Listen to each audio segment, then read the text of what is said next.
اور اللہ اپنے بندوں کو دیکھ رہا ہے۔ جو لوگ اللہ کی آیتوں کو نہیں مانتے اور انبیاء کو ناحق قتل کرتے رہے ہیں اور جو انصاف کرنے کا حکم دیتے ہیں انہیں بھی مار ڈالتے ہیں، ان کو دکھ دینے والے عذاب کی خوشخبری سنا دو۔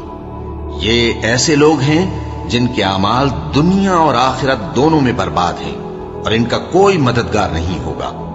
بھلا تم نے ان لوگوں کو نہیں دیکھا جن کو کتاب یعنی تورات سے حصہ دیا گیا اور وہ اس کتاب اللہ یعنی قرآن کی طرف بلائے جاتے ہیں تاکہ یہ ان کے تنازعات کا ان میں فیصلہ کر دے، تو ایک فریق ان میں سے پھر جاتا ہے اور منہ پھیر لیتا ہے، یہ اس لیے کہ یہ اس بات کے قائل ہیں کہ دوزخ کی آگ ہمیں چند روز کے سوا چھو ہی نہیں سکے گی، اور جو کچھ یہ دین کے بارے میں بہتان باندھتے رہے ہیں اس نے ان کو دھوکے میں ڈال رکھا ہے۔ تو اس وقت کیا حال ہوگا جب ہم ان کو جمع کریں گے، یعنی اس روز جس کے آنے میں کچھ بھی شک نہیں، اور ہر نفس اپنے اعمال کا پورا پورا بدلہ پائے گا اور ان پر ظلم نہیں کیا جائے گا۔ کہو کہ اے اللہ، اے بادشاہی کے مالک، تو جس کو چاہے بادشاہی بخشے اور جس سے چاہے بادشاہی چھین لے، اور جس کو چاہے عزت دے اور جسے چاہے ذلیل کرے۔ ہر طرح کی بھلائی تیرے ہی ہاتھ ہے اور بے شک تو ہر چیز پر قادر ہے۔ تو ہی رات کو دن میں داخل کرتا اور تو ہی دن کو رات میں داخل کرتا ہے، تو ہی بے جان سے جاندار پیدا کرتا ہے اور تو ہی جاندار سے بے جان پیدا کرتا ہے، اور تو ہی جس کو چاہتا ہے بے حساب رزق بخشتا ہے۔ مومنوں کو چاہیے کہ مومنوں کے سوا کافروں کو دوست نہ بنائیں، اور جو ایسا کرے گا اس سے اللہ کا کچھ عہد نہیں۔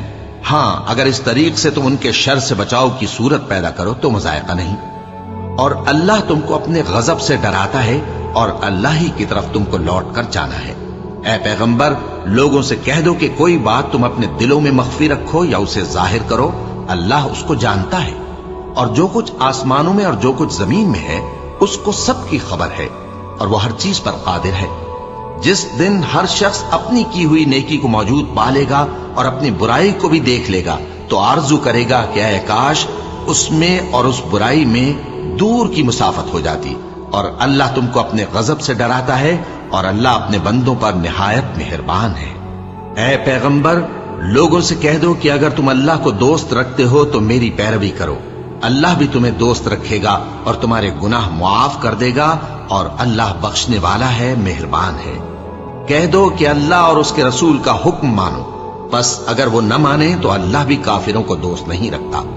اللہ نے آدم اور نوح اور خاندان ابراہیم اور خاندان عمران کو تمام جہان کے لوگوں میں سے منتخب فرمایا تھا، ان میں سے بعض کی اولاد تھے، اور اللہ سننے والا ہے، جاننے والا ہے۔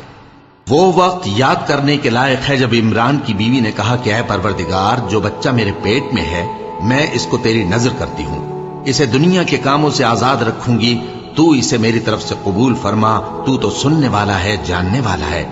پھر جب ان کے ہاں بچہ پیدا ہوا تو کہنے لگی کہ پروردگار، میرے تو لڑکی ہوئی ہے، جبکہ اللہ خوب جانتا تھا جو ان کے ہاں ولادت ہوئی تھی، اور نہ ہوتا لڑکا مانند اس لڑکی کے۔ اور کہنے لگی میں نے اس کا نام مریم رکھا ہے، اور میں اس کو اور اس کی اولاد کو شیطان مردود سے تیری پناہ میں دیتی ہوں۔ تو اس کے پروردگار نے اس کو پسندیدگی کے ساتھ قبول فرمایا اور اسے اچھی طرح پرورش کیا، اور زکریا کو اس کا کفیل بنایا۔ زکریا جب کبھی عبادت گاہ میں اس کے پاس جاتے تو اس کے پاس کھانا پاتے۔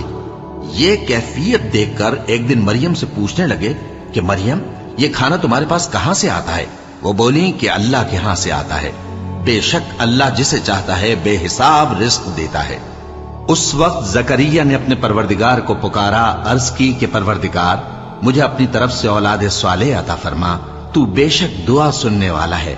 چنانچہ وہ ابھی عبادت گاہ میں کھڑے نماز ہی پڑھ رہے تھے کہ فرشتوں نے آواز دی کہ زکریا، اللہ تمہیں یحییٰ کی بشارت دیتا ہے، جو کلمۃ اللہ یعنی عیسیٰ کی تصدیق کریں گے اور سردار ہوں گے اور عورتوں سے رغبت نہ رکھنے والے اور ایک پیغمبر یعنی نیکوکاروں میں ہوں گے۔ زکریا نے کہا، اے پروردگار، میرے ہاں لڑکا کیوں کر پیدا ہوگا کہ میں تو بڈھا ہو گیا ہوں اور میری بیوی بانجھ ہے؟ فرمایا، اسی طرح اللہ جو چاہتا ہے کرتا ہے۔ زکریا نے کہا کہ پروردگار، میرے لیے کوئی نشانی مقرر فرما دے۔ فرمایا، تمہاری نشانی یہ ہے کہ تم لوگوں سے 3 دن اشارے کے سوا بات نہ کر سکو گے۔ تو ان دنوں میں اپنے پروردگار کی کثرت سے یاد اور صبح و شام اس کی تسبیح کرنا۔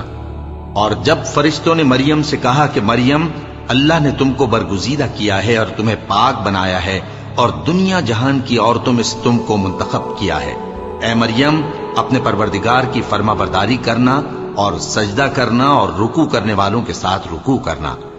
اے نبی، یہ باتیں اخبار غیب میں سے ہیں جو ہم تمہارے پاس بھیجتے ہیں۔ اور جب وہ لوگ اپنے قلم بطور قرعہ ڈال رہے تھے کہ مریم کا کفیل کون بنے، تو تم ان کے پاس نہیں تھے، اور نہ اس وقت ہی ان کے پاس تھے جب وہ آپس میں جھگڑ رہے تھے۔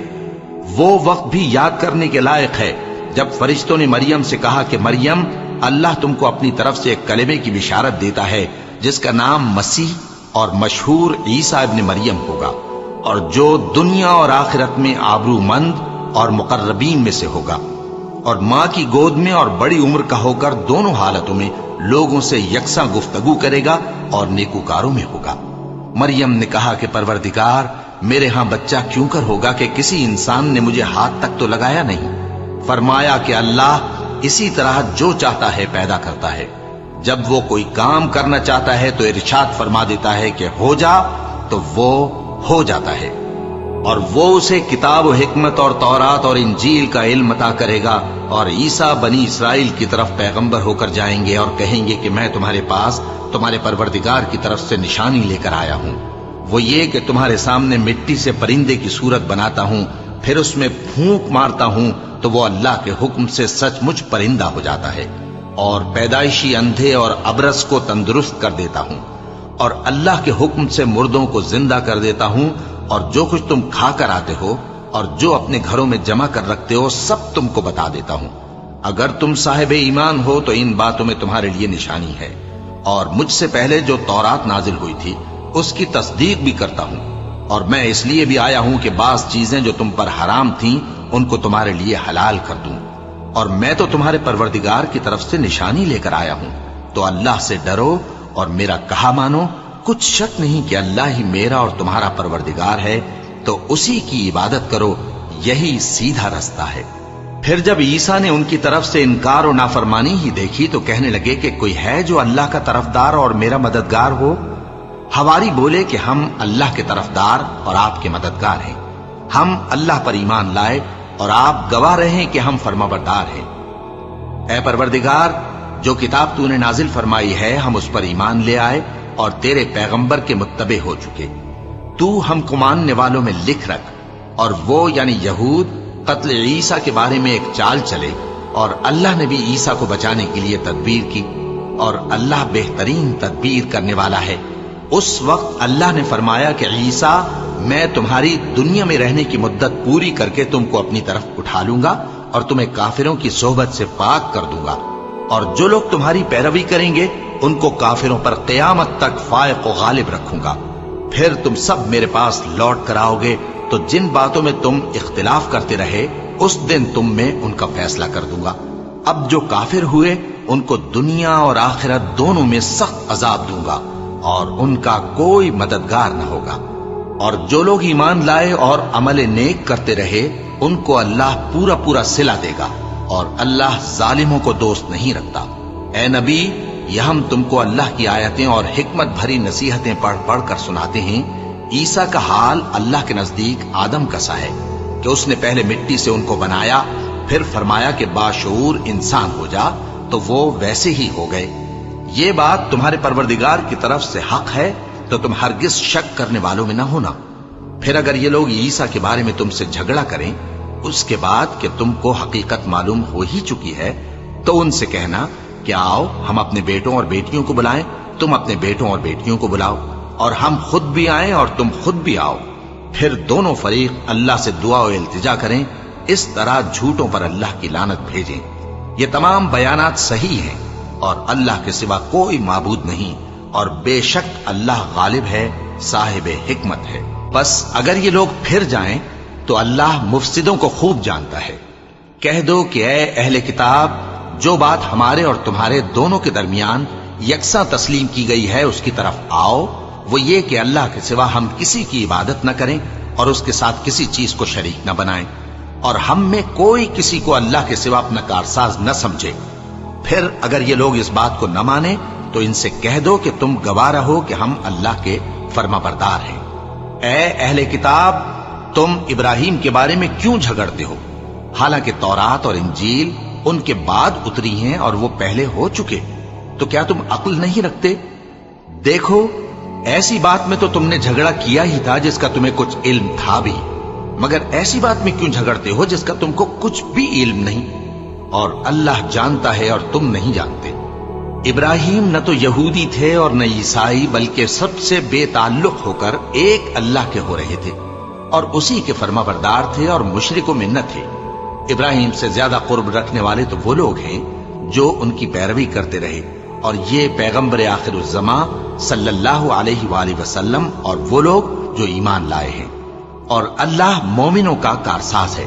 اے اہل اسلام، بعض اہل کتاب اس بات کی خواہش رکھتے ہیں کہ کسی طرح تم کو گمراہ کر دیں، حالانکہ یہ تم کو کیا گمراہ کریں گے، اپنے آپ کو ہی گمراہ کر رہے ہیں اور نہیں جانتے۔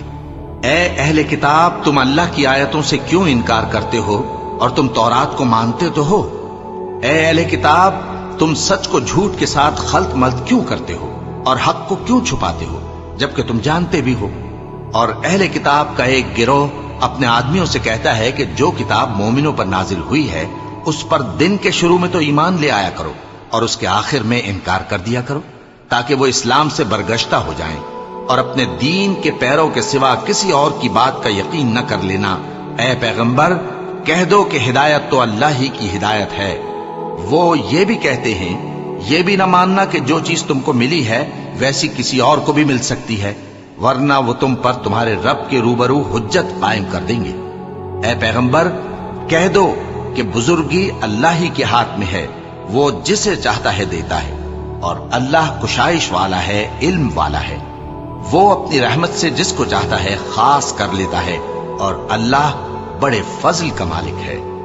اور اہل کتاب میں سے کوئی تو ایسا ہے کہ اگر تم اس کے پاس دیناروں کا ڈھیر امانت رکھ دو تو تم کو فوراً واپس دے دے، اور کوئی اس طرح کا ہے کہ اگر اس کے پاس 1 دینار بھی امانت رکھو تو جب تک اس کے سر پر ہر وقت کھڑے نہ رہو تمہیں دے ہی نہیں۔ یہ اس لیے کہ وہ کہتے ہیں کہ امیوں کے بارے میں ہم سے مواخذہ نہیں ہوگا۔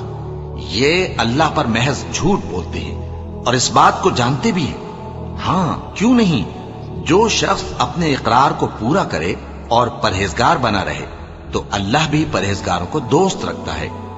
جو لوگ اللہ کے اقراروں اور اپنی قسموں کو بیچ ڈالتے ہیں اور ان کے عوض تھوڑی سی قیمت حاصل کرتے ہیں، ان کا آخرت میں کچھ حصہ نہیں۔